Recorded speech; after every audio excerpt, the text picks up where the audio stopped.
Hello दोस्तों, स्वागत है आपका हमारे चैनल जीएस में। हम लोग उत्तर प्रदेश सिपाही परीक्षा के लिए करंट अफेयर्स के महत्वपूर्ण पहलुओं को लेकर के उपस्थित हुए हैं। आज चर्चा करेंगे एक मैराथन फटाफट के अंदाज में। आइए देखते हैं पहला प्रश्न। भारत का प्रथम अंतर्राष्ट्रीय क्रूज जहाज जिसका अनावरण कहाँ से किया गया? मुंबई से। उसका नाम क्या है बालक? तो उसका नाम कोस्टा सेरेना है। क्या नाम है बालक? Costa Serena. ध्यान रखिएगा, ये भी पूछ सकता है कि हाल ही में भारत का प्रथम अंतर्राष्ट्रीय क्रूज जहाज कोस्टा सेरेना का अनावरण कहाँ से किया गया? तो विकल्प में मुंबई सही होगा। चलिए अगला प्रश्न देखते हैं। 50,000 मेगावाट का दया पार विद्युत परियोजना जिसे एनटीपीसी द्वारा संचालित किया गया है और यह कहाँ पर शुरू किया गया है? तो ध्यान रखिए, गुजरात के कच्छ में यह आयोजित किया गया है। अच्छा, कच्छ आया है तो कच्छ एक गुजरात का जिला है और भारत का सबसे बड़ा जिला है। भारत का सबसे बड़ा जिला क्या है? कच्छ। कच्छ, लेह, जैसलमेर, बाड़मेर, बीकानेर। चलिए आगे एक बार स्क्रीनशॉट लीजिए, आगे बताते हैं। आइए आगे देखते हैं। अगला प्रश्न है, प्रधानमंत्री विश्वकर्मा योजना लागू करने वाला भारत का प्रथम राज्य कौन सा है? तो प्रथम राज्य कौन सा है? तो ध्यान रखिएगा बालक, प्रथम राज्य कौन सा है? जम्मू कश्मीर है। इसमें पॉइंट नोट करने वाली बात है कि इसमें 18 लघु व्यापार को शामिल किया गया है। इस योजना के तहत 18 लघु व्यापार को शामिल किया गया है, जिसमें शुरू से लेकर के अंत तक व्यापार के विभिन्न पायदानों के बारे में समझाना है कि व्यापार की शुरुआत कैसे की जाए और उसे उरूज पर कैसे ले जाया जाए। तो ध्यान रखिएगा, प्रधानमंत्री विश्वकर्मा योजना जम्मू कश्मीर, 18 लघु उद्योग व्यापार प्लस शुरू से अंत तक की पूरी जानकारी। अगला प्रश्न है, महिला हॉकी एशियन चैंपियनशिप 2024 का आयोजन कहाँ हुआ? तो यह कहाँ हुआ है बालक? यह भारत में हुआ है और भारत के झारखंड में हुआ है। ध्यान रखना है, ये भी भारत के कहाँ हुआ है? झारखंड में हुआ है, जिसमें फाइनल मुकाबला जापान,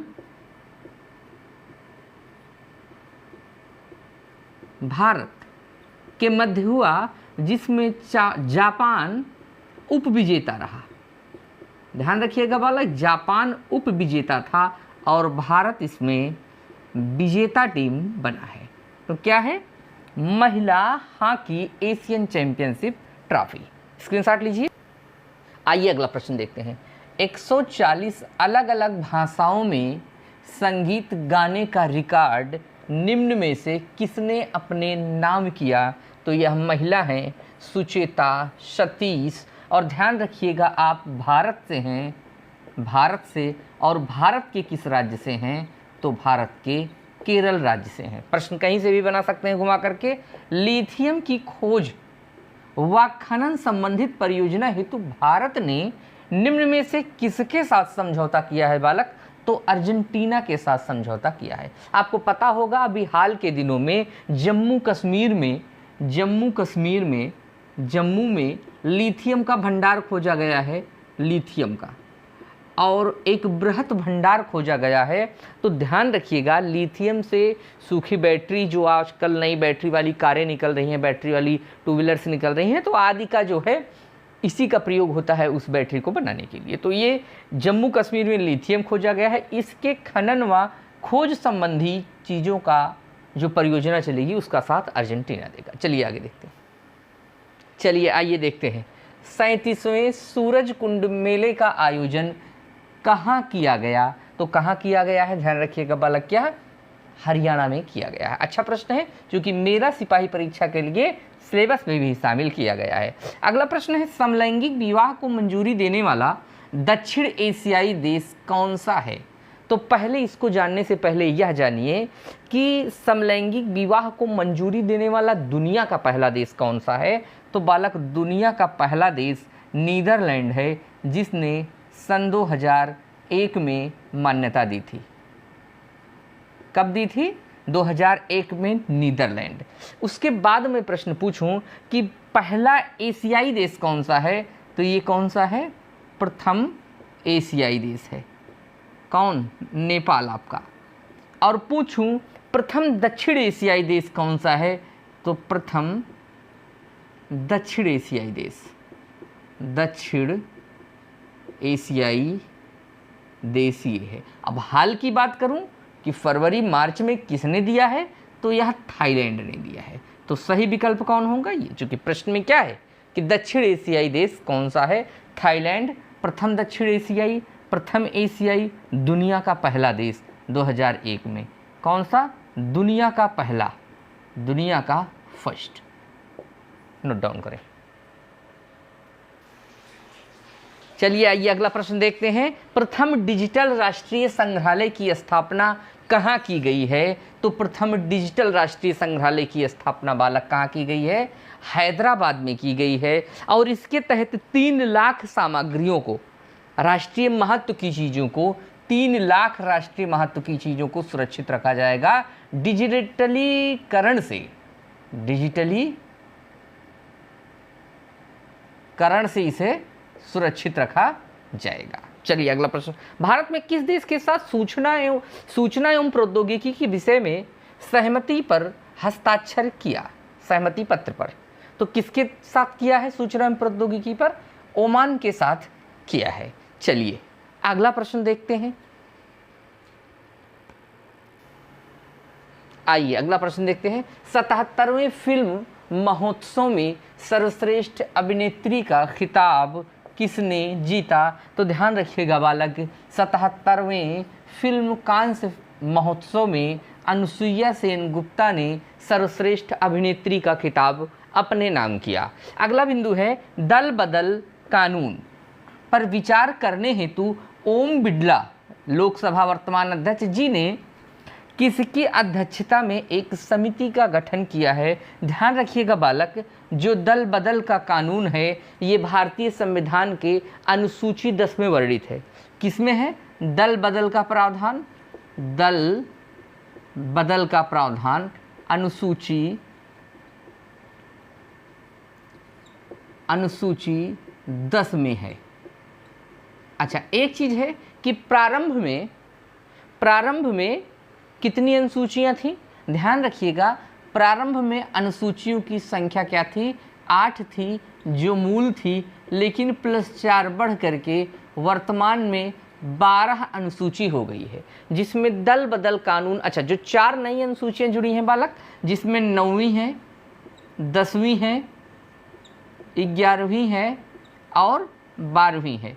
9वीं, 10वीं, 11वीं, 12वीं, ये आपको कमेंट में बताना है कि कौन कौन सा संविधान संशोधन है और कौन सा सन है और उसमें कौन सी बातें जोड़ी गई। यानी 3 चीज़ें बतानी है इसमें आपको कि संशोधन कब हुआ है, संशोधन कौन सा है, संशोधन कौन सा है और संशोधन कब हुआ है और विषय वस्तु इसका क्या है। विषय वस्तु कमेंट बॉक्स में बताना है सारे बच्चों को। चलिए आगे देखते हैं। चलिए आइए आगे देखते हैं। अगला प्रश्न है 1 नेशन 1 इलेक्शन। सही बात है, यानी आप देखे होंगे कि लोकसभा का चुनाव, विधानसभा का चुनाव और राज्य के विभिन्न अन्य पहलुओं का चुनाव आए दिन अलग अलग जो है होता रहता है। तो इसको एकजुट करके एक बार में एक इलेक्शन लिया जाए, जिसमें विधानसभा का चुनाव, विधानसभा, लोकसभा, विधान परिषद,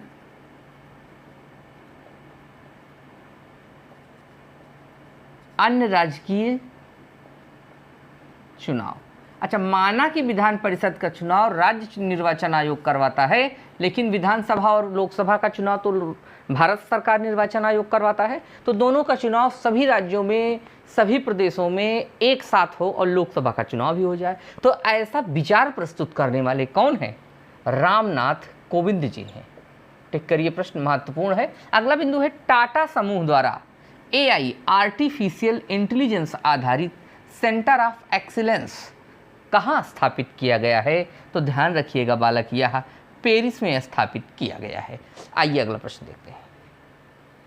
आइए देखते हैं, विश्व का सबसे बड़ा क्रूज जहाज कहाँ से छोड़ा गया? मियामी बंदरगाह से रिलीज किया गया है। वह कौन सा है? तो बालक यह आइकॉन ऑफ सीज इसका नाम है। क्या नाम है? Icon of seas. इसकी लंबाई वाला ध्यान दीजिएगा, इसकी लंबाई जो है, इसकी लंबाई 1200 फीट है। कितनी फीट है? 1200 फीट है। इसमें 7600 लोग सफ़र कर सकते हैं और 20 मंजिला है। यह कितने मंजिला है? 20 मंजिला है। अच्छा, ये कौन सा है? आइकॉन ऑफ द सीज, दुनिया का सबसे बड़ा आइकॉन ऑफ द सीज। चलिए, अच्छा अगला पॉइंट है कि जो मियामी बंदरगाह है ये कहाँ है? तो ये फ्लोरिडा, संयुक्त राज्य अमेरिका, यूएसए के फ्लोरिडा के तट से छोड़ा गया। फ्लोरिडा के तट से यह रिलीज किया गया है, आइकॉन ऑफ द सीज। अच्छा, एक प्रश्न और है, आपको कमेंट बॉक्स में बताना है। अभी मैंने बताया था आपको कि भारत का सबसे बड़ा क्रूज जहाज कौन सा है? भारत का सबसे बड़ा क्रूज जहाज अभी मैंने आपको बताया था, ये आपको कमेंट बॉक्स में बताना है, तुरंत बताना है। चलिए अगला पॉइंट है, अंतर्राष्ट्रीय खगोल संघ ने भारतीय खगोल शास्त्री के नाम पर एक क्षुद्र ग्रह का नामकरण किया है, तो वह कौन है? ध्यान रखिएगा बालक, वह जयंत मूर्ति हैं। चलिए अगला प्रश्न देखते हैं। आइए देखते हैं अगला प्रश्न। पेरिस ओलंपिक 2024 में भारत की तरफ से भागीदार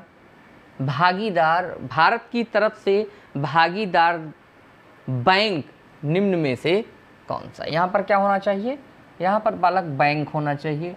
बैंक निम्न में से कौन सा है? ध्यान रखिएगा, यस बैंक है। अच्छा, जो पेरिस ओलंपिक 2000, अच्छा पेरिस का भी मैं आपको कुछ सीरीज दूंगा, है ना, पेरिस ओलंपिक का अभी आगे आएगा पूरा डिटेल्स। पेरिस ओलंपिक में जैसे यूपीआई को एक्सेप्ट करने वाला प्रथम यूरोपीय देश कौन बन गया है? फ्रांस बन गया है। बालक ध्यान रखिएगा, कौन बन गया है? फ्रांस बन गया है। यानी एफिल टावर की बुकिंग आप यहीं से बैठे बैठे कर सकते हैं टिकट की। अब क्योंकि आपके यहाँ का यूपीआई क्या हो गया है? एक्सेप्टेड हो गया है। किसने कर लिया है? फ्रांस ने कर लिया है। और ये फ्रांस प्रथम देश बन गया है। कौन सा? प्रथम यूरोपीय देश बन गया है। चलिए अगला बिंदु देखते हैं। हाल ही में विश्व शिल्प शहर का दर्जा निम्न में से किसे प्राप्त हुआ? तो ध्यान रखिएगा बालक, हाल ही में किसे प्राप्त हुआ है? 2024 में श्रीनगर को शिल्प शहर का दर्जा प्राप्त हुआ है। जयपुर, मैसूर और मामल्लपुरम को इसके पूर्व प्राप्त हो चुका है। यानी अब भारत में शिल्प शहर की सूची में शामिल होने वाले कुल शहरों की संख्या 4 है। नोट करिए इसे।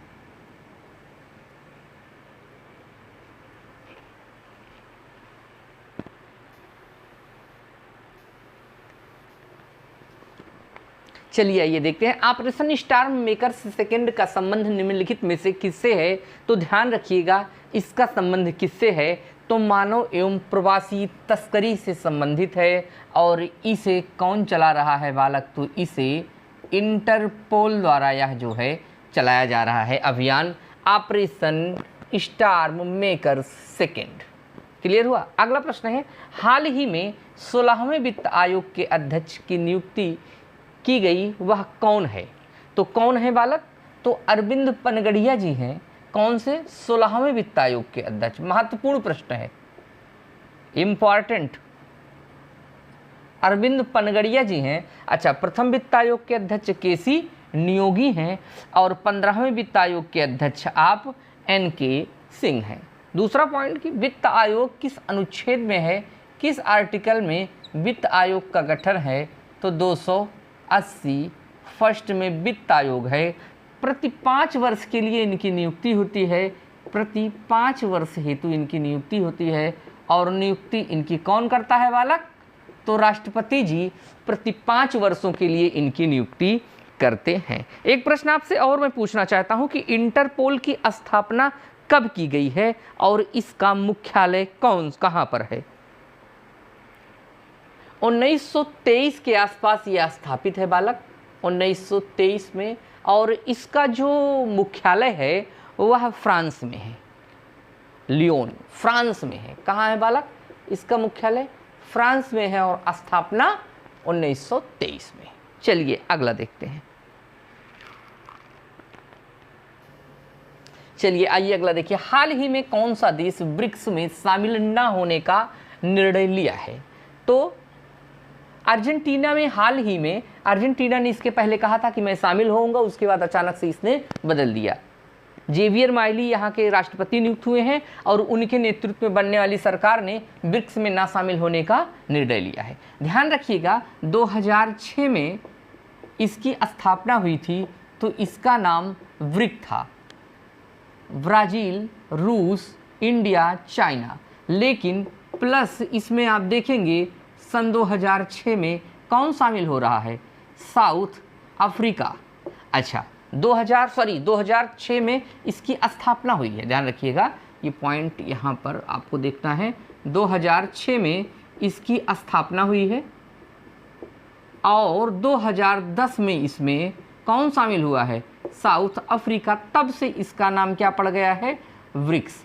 अभी हाल ही में 6 देश कहे थे कि हम शामिल होने चल रहे हैं, लेकिन उसमें से अर्जेंटीना निकल गया। अब कौन बचा है? अमीरात, इथोपिया, मिस्र, सऊदी अरब और ईरान, ये देश अब बचे हुए हैं। जलवायु प्रदर्शन सूचकांक में भारत का कौन सा स्थान है? तो ये स्थान भारत का 7वां है। सूचकांक से रिलेटेड एक वीडियो मैंने आप अपने टेलीग्राम इसी चैनल पर जो है बना करके डाला है, उसे आप देख लीजिएगा। आइए आगे देखते हैं।